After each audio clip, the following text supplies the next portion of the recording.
If you run a business, people have probably told you to keep your business and personal finances separate. That advice is absolutely correct, but it is incomplete. You can form an LLC, get an EIN or employee identification number, even open a business checking account, and still be forced to sign personally for funding, especially in the beginning. The number one thing no one tells you is this: separation of personal and business credit does not happen by itself. It has to be earned by building a business credit profile that lenders can trust and moving with intention. In this video, I will show you the difference between personal credit and business credit, explain why many owners get stuck, and give you a clear plan to create real separation so your business can qualify on its own. I'm Zach Siegel, founder of Small Biz Heroes. I left a safe job on Wall Street because I wanted to fix what was broken in business lending. Too many owners were and are pushed into expensive products that hurt them in their business when they could be taught how to qualify for better. I decided to educate people first and help others get funding second. What you're about to learn is the exact playbook I use with clients every day. Let's get started with definitions. Personal credit is your reputation as a consumer. It follows your social security number and is tracked at Experian, Equifax, and TransUnion. It records your credit cards, auto loans, mortgages, personal credit cards, and personal lines in general. Late payments, high utilization, and short history lower your score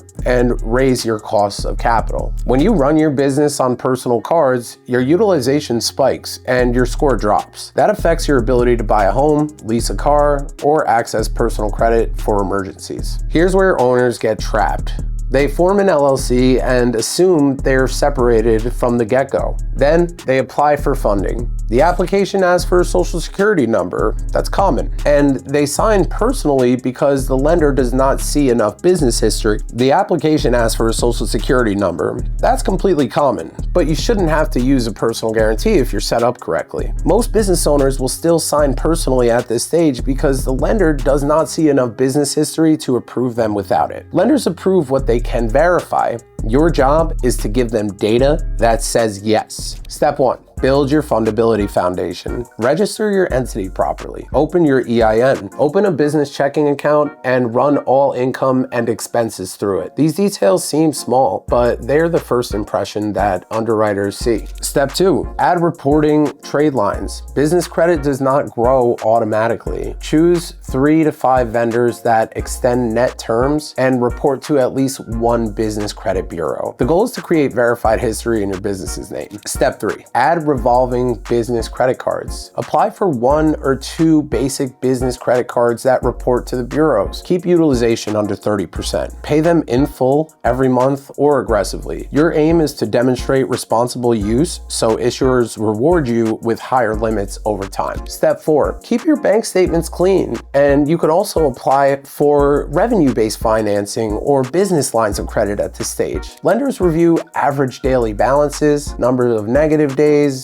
deposit consistency, and large swings. Inconsistent cash flow can be a huge red flag. Lenders review monthly revenue. Maintain a cash cushion in your business checking account equal to at least 10% of your average monthly deposits. I know it's easier said than done, but trick your mind into thinking that when you are below 10% of what you deposit a month in the bank, that your bank account is overdrafted, and then it'll be a lot easier to stay above 10%. Step 5. Apply in intentional sequence. Start with a bank or specialty lender or even an alternative lender that fits your current numbers, both revenue and credit. If you're new with decent revenue and a few trade lines, a working capital or revenue-based financing facility may be a good fit and won't be that expensive. If you have equipment needs, an equipment financing lender may approve you quickly and fund you within 5 days of getting your application in, but they like to see that you have comparable credit. So make sure that you have some trade line history. If you invoice business clients and you have commercial clientele or debtors, as these lenders call them, that pay you on net 30, net 60, net 90 terms, then invoice factoring or accounts receivable based financing is a viable solution for sure at this stage. Why does this plan work?